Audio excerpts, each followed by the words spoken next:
चलिए स्टूडेंट्स, तो अब हम लोग स्टार्ट करने जा रहे हैं the final part of thermodynamics chapter, जिसे कि हम लोग बोलते हैं सेकेंड लॉ ऑफ थर्मोडायनेमिक्स।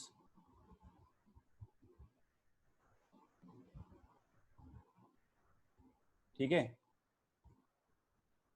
तो देखिए सेकेंड लॉ ऑफ थर्मोडायनेमिक्स की सबसे पहले तो हम लोग कुछ फील करते हैं कि जरूरत क्यों पड़ी। जैसे अगर हम लोग फर्स्ट लॉ ऑफ थर्मोडायनेमिक्स के बारे में बात करें तो there are certain limitations of FLOT, मतलब फर्स्ट लॉ ऑफ थर्मोडायनेमिक्स। ठीक है, लिमिटेशन ये है कि फर्स्ट लॉ ऑफ थर्मोडायनेमिक्स जो है वो सिंपली एक law of conservation of energy है। ठीक है, it is simply a law of conservation, it is simply a law of conservation of energy and is unable to predict the feasibility and is unable to predict the feasibility of a process। ठीक है, क्या मतलब है इस बात का? जैसे हम अगर बच्चों अपने आसपास की सराउंडिंग्स को ऑब्जर्व करें तो हम ऐसा पाएंगे कि हर प्रोसेस के होने का एक स्पॉन्टेनियस डायरेक्शन है ना, एक पर्टिकुलर तरीका है, एक पर्टिकुलर डायरेक्शन है, जिस पर्टिकुलर डायरेक्शन में वो प्रोसेस अपने आप हो जाता है। ठीक है, जैसे जैसे बहुत ही बेसिक एग्जांपल्स अगर मैं इस पूरे डिस्कशन को स्टार्ट करूं तो जैसे सपोज करो कि एक गरम कप चाय जो है, मतलब एक चाय है गरम कप, मतलब गरम चाय आके तुमने कमरे में रखी, तो ये सपोज कर लो ये कप है, इस तरह से कुछ है ना, और इसमें गरम चाय पड़ी हुई है, हॉट बॉडी है ये। ठीक है, तो विद पैसेज ऑफ टाइम क्या होगा भाई, तुमने ऑब्जर्व किया ये बात कि ये चाय जो है वो हीट सराउंडिंग्स को क्या करेगी, लूज करेगी, और धीरे धीरे चाय ठंडी हो जाएगी। ठीक है, तो जितनी एनर्जी चाय ने लूज करी उतनी एनर्जी सराउंडिंग ने एब्जॉर्ब कर ली, तो एनर्जी तो कंजर्व्ड है इस केस में। ठीक है, बट सपोज करो अगर मैं बोलूं कि मेरे पास एक चाय का कप है और ये चाय पहले से ठंडी है, ये रूम टेम्परेचर पे, तो ऐसा कभी क्यों नहीं होता कि ये चाय सराउंडिंग से हीट एब्जॉर्ब करके अपने आप गर्म हो जाए? तो बोलोगे सर ऐसा तो हो ही नहीं सकता है। तो ठीक है, हो तो नहीं सकता है, ये बात सही है, ये तुम्हारा एक एक्सपीरियंस है अभी तक का। ठीक है, कि ऐसा हो तो नहीं सकता है, लेकिन एनर्जी कंजर्वेशन के पॉइंट ऑफ व्यू से तो इसमें क्या क्या दिक्कत आ रही है, ये बताओ भाई। गरम चाय थी, उसने एनर्जी लूज करी, ठंडी हो गई। ठंडी चाय थी, वो एनर्जी एब्जॉर्ब करके गर्म हो जाए, एनर्जी तो इसमें भी कंजर्व्ड है। लेकिन वी नो कि ऐसा प्रोसेस नहीं होगा। तो हमारे सामने जितने भी प्रोसेसेस हैं उन प्रोसेसेस को हम दो टाइप से क्लासिफाई कर सकते हैं। एक वो set of processes which are spontaneous. Spontaneous process क्या होते हैं बच्चों? स्पॉन्टेनियस प्रोसेसेस वो प्रोसेसेस हैं जिनको होने के लिए किसी नेचुरल ड्राइविंग फोर्स, मतलब किसी कांस्टेंट ड्राइविंग फोर्स की जरूरत नहीं। स्पॉन्टेनियस मतलब अपने आप, है ना। जैसे उसका अगर इंग्लिश लैंग्वेज मीनिंग सोचो कि भाई कोई आदमी से क्वेश्चन पूछो, खटाखट आंसर निकल जाए, तो स्पॉन्टेनियसली अपने आप सर मैं आंसर दे रहा हूं, है ना। तो स्पॉन्टेनियस मतलब अपने आप होने वाला प्रोसेस। तो स्पॉन्टेनियस की डेफिनेशन पहले हम लोग नोट डाउन करें जरा एक बार। A process which occurs on its own, a process which occurs on its own and does not require a constant driving force once started। एक बार अगर उस प्रोसेस को हमने स्टार्ट कर दिया, जैसे गर्म चाय लाकर हमने कमरे में रख दी, तो वो धीरे धीरे धीरे धीरे अपने आप ठंडी हो जाएगी। धीरे धीरे हो चाहे तेज तेज हो, स्पीड से हमें मतलब नहीं है, लेकिन ठंडी हो जाएगी वो। ठीक है, अपने आप ठंडी होगी, कोई हमें एक्सटर्नल ड्राइविंग फोर्स की जरूरत नहीं है इस प्रोसेस में, है ना। A process which occurs on its own and does not require a constant driving force once initiated या वंस स्टार्टेड। ठीक है, तो एक हॉट बॉडी जो है वो कूल हो जाएगी। लेकिन अगर एक कूल बॉडी है, जैसे चाय अगर रूम टेम्परेचर पे थी, तो ये सराउंडिंग से अपने आप हीट एब्जॉर्ब नहीं करेगी, और ऐसे प्रोसेस को हम लोग बोलते हैं नॉन स्पॉन्टेनियस प्रोसेस। अगर आपको उस चाय को गर्म करना है, सराउंडिंग के टेम्परेचर से ऊपर ले जाना है, मान लीजिए सराउंडिंग का टेम्परेचर 25 डिग्री सेंटीग्रेड है, तो अगर आपको उस चाय को गर्म करना है तो आपको मान लो 35 पे ले जाना है, 40 पे ले जाना है, 50 पे ले जाना है, तो आपको एक कांस्टेंट हीट का सोर्स प्रोवाइड करना पड़ेगा सराउंडिंग टेम्परेचर से ऊपर ले जाने के लिए। लगातार आपको एक उसमें हीट का इनपुट देते रहना पड़ेगा, लगातार एक ड्राइविंग फोर्स की जरूरत पड़ेगी। ठीक है, तो नॉन स्पॉन्टेनियस हम ऐसे प्रोसेसेस को बोलते हैं अ process which cannot occur on its own, a process which cannot occur on its own and requires a constant driving force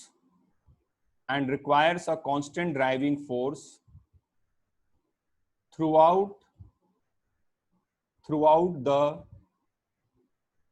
duration of process, and requires a constant driving force throughout the duration of the process। ठीक है, और first law of thermodynamics जो है वो insufficient है इन चीजों को explain करने में, क्योंकि first law of thermodynamics simply एक law of conservation of energy है। ठीक है, तो एनर्जी तो स्पॉन्टेनियस और नॉन स्पॉन्टेनियस दोनों प्रोसेसेस में ही कंजर्व्ड है, लेकिन फर्स्ट लॉ के बेसिस पे ऐसा कोई क्राइटेरिया नहीं निकाला जा सकता है। जैसे आप हवा में एक बॉल छोड़ दो, तो हवा में एक बॉल छोड़ दो तो उसकी पोटेंशियल एनर्जी धीरे धीरे धीरे धीरे धीरे काइनेटिक एनर्जी में कन्वर्ट होती जा रही है। ठीक है, और इवेंचुअली वो आके मान लीजिए रेस्ट पे आ जाएगी। लेकिन एक जमीन पे रखी हुई बॉल अपने आप ऊपर नहीं जाएगी। ठीक है, जमीन पे रखी हुई बॉल अपने आप, जैसे जैसे लेट्स सपोज करिए कि, और इसकी अगर आपको मैं कुछ एग्जांपल्स अगर दूं, है ना, कि क्या जरूरत है सेकंड लॉ की, पहले ये थोड़ा सा हम लोग अगर फील करें, तो सपोज करो कि मेरे पास एक बॉल है। ठीक है, और ये फ्लोर है, तो इस बॉल को मैंने एक सर्टेन हाइट से ड्रॉप किया, तो ये बॉल गई इस फ्लोर से टकराई यहां पर। ठीक है, मान लो ऑब्वियस सी बात है भाई, रियल लाइफ में हर कोलिजन परफेक्टली इलास्टिक तो नहीं होगा, है ना, परफेक्टली इलास्टिक कोलिजन तो थ्योरी में होता है। तो ये बॉल जाएगी, जब इस फ्लोर से टकराएगी तो कुछ एनर्जी यहाँ पे लूज कर देगी। अच्छा, वो एनर्जी कहाँ पे गई? वो एनर्जी अलग अलग फॉर्म में डिसिपेट हो गई। भाई बॉल टकराई जमीन पे तो कुछ साउंड आया। अच्छा, बार बार इस फ्लोर पे टकराएगी तो फ्लोर भी कुछ गर्म हो जाएगी, इसके मॉलिक्यूल्स जो भी जमीन के पार्टिकल्स हैं उनको कुछ एनर्जी पास ऑन करेगा, और धीरे धीरे धीरे करके मतलब फिर उछल के कम हाइट तक आएगा, फिर कम हाइट तक आएगा, और इवेंचुअली जाके वो रेस्ट पे आ जाएगा। ठीक है, तो बॉल की जो इनिशियल पोटेंशियल एनर्जी थी, बार बार धीरे धीरे धीरे बाउंस करके फाइनली वो रेस्ट पे आ गया। ठीक है, तो आप मुझे बताइए कि बॉल की जो इनिशियल पोटेंशियल एनर्जी थी, वो सारी की सारी पोटेंशियल एनर्जी कहाँ गई? अभी भाई वो एनर्जी लॉस हो गई, एक तरह से डिस्पर्स हो गई। ठीक है, तो अब वो एनर्जी कहाँ गई बेसिकली? तो वो हर बार बॉल टकराया तो कुछ साउंड आया, तो कुछ साउंड के फॉर्म में लॉस हो गया। जहां जिस पॉइंट पे जमीन से बार बार टकरा रहा है, वो जमीन के पॉइंट को अगर बहुत एक्यूरेट कोई मेजरमेंट करा जाए, कोई ऐसा थर्मोमीटर निकाला जाए, ठीक है, तो वो कुछ हीट अप हो जाएगा। वो एनर्जी जो है जमीन के जो भी पार्टिकल्स हैं उनमें पास ऑन हो गई, तो वो एनर्जी एक तरह से डिसिपेट हो गई, स्प्रेड आउट हो गई, है ना। तो ये काम हुआ। अच्छा, अब सपोज करो मैं आपसे बोलूं कि बेटा मेरे पास एक फ्लोर है जिसको मैंने गर्म करके रखा हुआ है। ठीक है, तो जैसे बॉल ने अपनी एनर्जी जमीन में और साउंड में, एयर में फैला दी थी, अगर मैं बोलूं मेरे पास एक फ्लोर है और ये फ्लोर पहले से गर्म है और खूब आसपास शोर शराबा हो रहा है, साउंड एनर्जी भी है, तो ऐसा क्यों नहीं हो सकता कि ये बॉल इस फ्लोर से एनर्जी एब्जॉर्ब करे, ठीक है, और सराउंडिंग से भी एनर्जी एब्जॉर्ब करे, और इस एनर्जी को लेकर वो ऊपर की तरफ अपने आप चला जाए? तो तुम ऑब्वियसली बोलोगे सर ये क्या बकवास बात है, ऐसा तो होता नहीं है। लेकिन एनर्जी कंजर्वेशन के पॉइंट ऑफ व्यू से देखो तो दोनों में कोई दिक्कत नहीं, दोनों ही सिचुएशंस पॉसिबल है। भाई यहां पर भी एनर्जी कंजर्व्ड है और वो सराउंडिंग से एनर्जी एब्जॉर्ब करके अपने आप ऊपर चला जाए, यहां भी एनर्जी कंजर्व्ड है। But we know that the second process is not possible. ये वाला प्रोसेस जो है, ये सेकंड प्रोसेस, ये प्रोसेस नहीं हो सकता है। फर्स्ट प्रोसेस हो जाएगा। तो अब फर्स्ट लॉ ऑफ थर्मोडायनेमिक्स से इन सब बातों का कोई एक क्रिस्प एक्सप्लेनेशन नहीं आ रहा है। हाँ, हम अगर लॉजिकली सोचें, जो हमारा अभी तक एक्सपीरियंस डेवलप हुआ है नेचर को, सराउंडिंग को ऑब्जर्व करके, तो उसके बेसिस पर हम ये जरूर बोल सकते हैं कि हाँ सर, हमने सुना है heat flows from a body at higher temperature to a body at lower temperature. TH मतलब हायर, TC मतलब टी कोल्ड। तो हायर टेम्परेचर से लोअर टेम्परेचर पे सर हीट फ्लो करती है। बट क्यों ऐसा है? इसका और क्या कोई साइंटिफिक एक्सप्लेनेशन या कोई जनरल मेथड हम बता सकते हैं? या फॉर एग्जांपल आप सपोज करो कि हम लोग एक गैस का एग्जांपल ले लें, है ना? तो बहुत पहले तो ये फील करो सेकंड लॉ की जरूरत क्यों है। जैसे मान लो मेरे पास एक कंटेनर है, so let's say this is a container. इस कंटेनर में बीच में एक पार्टीशन लगा हुआ है, ठीक है, और यहां पर हमारे पास कोई गैस भरी हुई है, ठीक है, और ये दूसरी साइड खाली है, वैक्यूम है। अब सपोज करो मैंने क्या किया कि इस पार्टीशन में मैंने एक पार्टीशन में क्या किया, एक बहुत छोटा सा स्मॉल एक होल किया यहां पर, ठीक है। तो हमने पढ़ा हुआ है क्लास 11th में डिफ्यूजन ऑफ गैस। तो ये गैस अब क्या होगी, ये पूरी जगह पर फैल जाएगी, स्प्रेड आउट कर जाएगी, ठीक है। तो गैस जो है वो पूरी जगह पे स्प्रेड आउट कर गई। अच्छा, फिर सपोज करो मैं तुम्हें बोलूं, मतलब this is what, this is gas यहां से यहां आई, so this is diffusion of gas. ये प्रोसेस हो जाएगा अपने आप, तुम्हें कुछ करने की जरूरत नहीं है। This is a spontaneous process. तुम बॉल को छोड़े, बॉल की एनर्जी धीरे धीरे धीरे फैल गई, this is a spontaneous process. गर्म बॉडी का ठंडा हो जाना, flow of heat from a body at higher temperature to a body at lower temperature, this is a spontaneous process. Gas फैल गई अपने आप पूरी जगह, ठीक है, समझ में आ रही है बात ये? लेकिन तो ये स्पॉन्टेनियस है, तुम जैसे ही होल करोगे गैस पूरी जगह फैल जाएगी। लेकिन मुझे ये बताओ कि अगर सपोज करो मैं बोलूं कि मेरे पास एक कंटेनर है जिसमें पार्टीशन लगा हुआ है, ठीक है, और इसमें जो है वो बीच में सपोज करो आप एक होल भी है, और यहां पर गैस भरी हुई है और यहां पर भी गैस भरी हुई, पूरी जगह पर गैस है, पहले से दोनों कंपार्टमेंट्स में गैस है। तो जैसे गैस के पार्टिकल्स मूव करते करते इस पूरी जगह में फैल गए थे, इसका उल्टा क्यों नहीं हुआ कि सारी गैस के पार्टिकल यहां से निकल करके यहां पे आ जाएं? एनर्जी तो इसमें भी कंजर्व्ड है।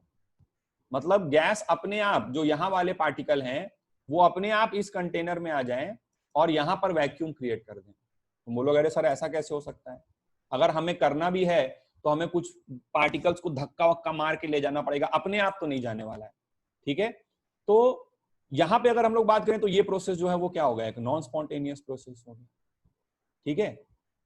या और समझो तुम, अगर सपोज करो मेरे पास एक कंटेनर है और इसमें मैंने क्या किया, पानी भरा हुआ है, और इसमें मैंने क्या किया, एक शुगर का क्यूब डाल दिया, ठीक है। This is a sugar cube. Sugar cube समझ गए तुम क्या है? तो ये शुगर का क्यूब क्या करेगा भाई, धीरे धीरे धीरे धीरे धीरे डिसॉल्व कर जाएगा, पूरे पानी में फैल जाएगा। ऐसा क्यों नहीं हुआ कि जो शुगर क्यूब के पार्टिकल्स थे, जो डिसॉल्व पार्टिकल्स थे, वो सब एक जगह पे इकट्ठा होकर एक शुगर क्यूब फॉर्म कर दिए? अगेन तुम्हें मालूम है ये प्रोसेस नहीं हो पाएगा, लेकिन एनर्जी हर जगह कंजर्व्ड है। शुगर क्या स्प्रेड आउट करना है ना, डिसॉल्व कर जाना, इसमें एनर्जी कंजर्व्ड है, और जो डिसॉल्व पार्टिकल है वो सब इकट्ठा होकर एक जगह पे शुगर क्यूब फिर से बना दें, इसमें भी एनर्जी कंजर्व्ड है। लेकिन तुम्हें मालूम है कि ये चीज नहीं होगी कि अगर मेरे पास कंटेनर में शुगर के पार्टिकल्स हैं पहले से फैले हुए और वो सब एक जगह पर कलेक्ट होके वापस से शुगर का क्यूब बना दें, दिस इज नॉट पॉसिबल। तो ये प्रोसेस जो है वो एक कैसा है, नॉन स्पॉन्टेनियस प्रोसेस है, अपने आप नहीं होने वाला है, ठीक है। ये प्रोसेस लेकिन अपने आप हो जाएगा।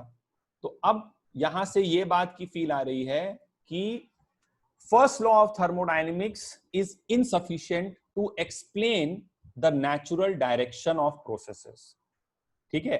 Natural direction of process explain नहीं कर पाता है, ठीक है। तो अब क्या है कि इसके लिए हमको यहां पर अब जरूरत पड़ी सेकेंड लॉ की। अब इन प्रोसेसेस में तुम अगर एक जनरल ट्रेंड ऑब्जर्व करो, जिस ट्रेंड को हम लोग अभी मैथमेटिकली भी देखने जा रहे हैं, तो जनरल ट्रेंड अगर तुम ऑब्जर्व करो तो हर चीज में क्या हो रहा है कि मास या एनर्जी का डिस्पर्शन हो रहा है। मतलब मास या एनर्जी, जैसे बॉल उछल उछल के जमीन पर जब आके रेस्ट पर आई, ठीक है, तो बॉल की जितनी भी एनर्जी थी वो फ्लोर में डिसिपेट हो गई। तो एनर्जी का या मास का एक बेसिक टेंडेंसी है कि वो स्प्रेड आउट होकर, फैल कर, या इंग्लिश में बेटर वर्ड होगा बोले तो डिस्पर्स होकर रहना चाहते हैं। ठीक है, वो डिस्पर्स अगर हो जाएंगे तो वो प्रोसेस देखो हर केस में स्पॉन्टेनियस हो रहा है। तो ये तो एक जनरल बात है ना, एक फील लेने के लिए। बाकी हमको इसे और मैथमेटिकल फॉर्म में एनालाइज करना है। तो इसको मैथमेटिकल फॉर्म में एनालाइज करने के लिए हम लोग सबसे पहले पढ़ने जा रहे हैं कार्नोट साइकिल के बारे में। ठीक है, कार्नोट साइकिल, जिसे हम लोग कार्नोट इंजन भी बोलते हैं। तो कार्नोट साइकिल या कार्नोट इंजन की बात बेसिकली एक जर्मन स्कॉलर थे सादी कार्नोट, ठीक है, SADI कार्नोट, उन्होंने करी थी। और यहां पर बेसिकली हम लोग किसी भी एक इंजन का जो एक वर्किंग मैकेनिज्म है, हम इंजन बनाना नहीं सीख रहे हैं, हम कोई भी इंजन, जैसे आपकी गाड़ी में, स्कूटर में एक इंजन लगा है, कार में इंजन लगा है ना, कहीं पर भी कोई इंजन का एक बेसिक वर्किंग मैकेनिज्म क्या होता है, किस तरह से वो काम करता है, उसके पीछे का क्या लॉजिक है, मतलब क्या बेसिक साइंस है, हम लोग ये यहाँ पर समझने जा रहे हैं। तो किसी भी इंजन में क्या होता है, आप फ्यूल डालते हो, फ्यूल का क्या होता है, पेट्रोल आपने डाला, पेट्रोल का क्या होता है भाई, कंबस्शन होता है, ठीक है, और उस कंबस्शन से हीट रिलीज होती है। तो किसी भी इंजन में क्या होता है, एक हीट रिजर्वॉयर होता है, हीट रिजर्वॉयर जिसे हम लोग सोर्स भी कह सकते हैं, जहां से हीट सप्लाई हो रही है उस इंजन को, ठीक है। अच्छा, फिर इसके बाद क्या होता है कि इंजन के अंदर कुछ प्रोसेस होते हैं, मतलब इंजन क्या करता है कि इस हीट रिजर्वॉयर से वो हीट एब्जॉर्ब करता है। तो हीट एब्जॉर्ब किया यहां से, है ना, इस रिजर्वॉयर का टेम्परेचर है TH। अच्छा, फिर उस हीट को इंजन एक साइक्लिक प्रोसेस में घूमता है और कुछ वर्क करने की कोशिश करता है ना, सराउंडिंग पर वर्क करता है। आपकी गाड़ी आगे डिस्प्लेस करा रहा है, कार को आगे डिस्प्लेस करा रहा है, तो वो कुछ वर्क हो रहा है, यूजफुल वर्क हो रहा है, ठीक। लेकिन कार्नोट जी ने ऐसा प्रूव किया, और ये बात अभी हम देखने भी जा रहे हैं, कि किसी भी इंजन की एफिशिएंसी 100% नहीं हो सकती है। किसी भी इंजन की एफिशिएंसी 100% नहीं हो सकती। मतलब वो इंजन ने अगर जितनी भी हीट एब्जॉर्ब करी, उसने, जैसे मान लीजिए आपने पेट्रोल जला करके पेट्रोल गाड़ी में डाला, उसका कंबशन कराया, 100 जूल आपने हीट प्रोड्यूस करी। तो पहले तो ये एक फैक्ट है बच्चों कि अगर 100 जूल हीट प्रोड्यूस करी और उसको आप यूजफुल वर्क में कन्वर्ट करने की कोशिश कर रहे हो, तो 100% एफिशिएंसी नहीं हो सकती। 100 जूल हीट से आपको 100 जूल वर्क नहीं मिल पाएगा इन अ साइक्लिक प्रोसेस। इस बात को हम अभी प्रूव भी करेंगे, बट ये एक जनरल फैक्ट है, ठीक है। There is no engine which is 100% efficient, ठीक है, इस बात को मन में बैठा लो। हमेशा कुछ ना कुछ हीट जो है वो वेस्ट होती है, वो रिजेक्ट होती है। जैसे तुमने जितनी भी हीट पूरी की पूरी पास करी, तो उसमें से इंजन कुछ हीट को तो कन्वर्ट कर देगा यूजफुल वर्क में, लेकिन बाकी बची हुई जो हीट है वो हीट वो रिजेक्ट करेगा। 100% कन्वर्जन कभी नहीं हो पाता है। और ये रिजेक्ट जो करेगा ये सिंक में रिजेक्ट करता है, मतलब कोई सराउंडिंग ही है बेसिकली। याद आ रहा है पहली क्लास में मैंने सोर्स और सिंक बताया था। सोर्स क्या होता है, जो कितनी भी हीट दे सके, और सिंक क्या होता है, जो कितनी भी हीट एब्जॉर्ब कर सके, ठीक है। तो जैसे तुमने सुना होगा गाड़ी में हम लोग कूलेंट लगाते हैं, इंजन गर्म हो जाता है। सुने हो ये बात कि कूलेंट लगाना होता है, नहीं तो इंजन गर्म हो जाएगा। तो इंजन गर्म क्यों हो जाता है भाई? इंजन गर्म इसलिए हो जा रहा है क्योंकि जितनी हीट तुम प्रोड्यूस कर रहे हो पेट्रोल को जला करके, वो सारी की सारी हीट यूजफुल वर्क में नहीं कन्वर्ट हो पा रही है। कुछ हीट रिजेक्ट हो रही है, और कुछ हीट रिजेक्ट हो रही, तो वही रिजेक्टेड हीट है वो इंजन को गर्म कर देती है। तो अगर गर्म कर देगा तो इलेक्ट्रिकल पार्ट्स उसके जो है वो डैमेज हो जाएंगे। तो इसलिए तुमको कूलेंट वगैरह लगाना पड़ता है ताकि उसको ठंडा करके रखे वो। और कूलेंट लगाने का एक फायदा और होता है, अभी समझाएंगे क्या होता है ना। तो ये TC हो गया। TH मतलब क्या है, मतलब हायर टेम्परेचर, है ना, हॉट। TH मतलब हॉट ऐसे समझो, और TC मतलब कोल्ड, मतलब ये कम टेम्परेचर पे वो हीट रिजेक्ट कर रहा है। और ये बात इन लोगों ने साबित करी that no engine can be 100% efficient. ये बात हम लोग मैथमेटिकली देखेंगे, ठीक है। कोई भी इंजन की एफिशिएंसी 100% नहीं हो सकती। कुछ ना कुछ हीट हमेशा हमेशा रिजेक्ट होती है सराउंडिंग्स को, ठीक है। तो ये एक बेसिक वर्किंग मैकेनिज्म है इंजन का। अच्छा, फिर इसके बाद कार्नोट साइकिल क्या होती है कि कार्नोट साइकिल में 4 स्टेप्स होते हैं, ठीक है। और हम लोग बहुत सिंपल उसका एक मैकेनिज्म पढ़ने जा रहे हैं। कार्नोट साइकिल में देयर आर 4 स्टेप्स, जिसमें से 2 होते हैं आइसोथर्मल और 2 होते हैं एडियाबैटिक। और हम लोग अपनी पढ़ाई कर रहे हैं about a reversible Carnot cycle. Reversible Carnot cycle का मतलब हो गया हम सभी स्टेप्स को रिवर्सिबल स्टेप मानेंगे, बहुत धीरे धीरे, ठीक है। तो 2 आइसोथर्मल और 2, जैसे देखा इंजन का पिस्टन आगे पीछे मूव करता रहता है ना। कभी मतलब अगर तुम्हें पुराने जमाने में कोई ट्रेन वेन का अगर वो याद आ रहा हो, है ना, तो इंजन में 2 आइसोथर्मल और 2 एडियाबैटिक स्टेप्स होते हैं और हम for the purpose of simplicity उनको रिवर्सिबल स्टेप्स मान रहे हैं। तो एक कार्नोट साइकिल की बात अगर आज हम लोग करें तो उसका मतलब उसमें जो स्टेप्स हैं वो क्या होते हैं। एक स्टेप हो गया ये A B, this is isothermal expansion, ये पीवी ग्राफ बना रहे हैं। फिर दूसरा स्टेप हो गया बी सी, ये इंजन का एक्सपेंशन का प्रोसेस हुआ, दिस इज एडियाबैटिक एक्सपेंशन। फिर उसके बाद एक प्रोसेस हुआ, वापिस उसको उसी स्टेट पे आना है, ठीक है, C D, this is isothermal compression. And then there is D A, this is adiabatic compression. तो चारों स्टेप्स के बारे में लिखिए। ए बी क्या है, आइसोथर्मल एक्सपेंशन। बीसी क्या है, एडियाबैटिक एक्सपेंशन। ये इन जनरल किसी भी इंजन के 4 स्टेप्स होते हैं। सी डी क्या है, आइसोथर्मल कंप्रेशन। और डी ए क्या है, adiabatic compression. These are the 4 steps. ये इंजन की एक साइकिल है, ठीक है। This is 1 cycle of engine. अब ये एक साइक्लिक प्रोसेस है और इस प्रोसेस को क्लॉकवाइज किया गया है। तो क्लॉकवाइज मतलब work done by the system. इस प्रोसेस में सिस्टम ने सराउंडिंग पर कुछ वर्क किया है। ये बात समझ में आ रही है। W नेगेटिव हो गया ना क्लॉकवाइज के लिए साइक्लिक प्रोसेस में। फर्स्ट लॉ में हमने पढ़ा था कि W क्या होता है, नेगेटिव होता है, ठीक है।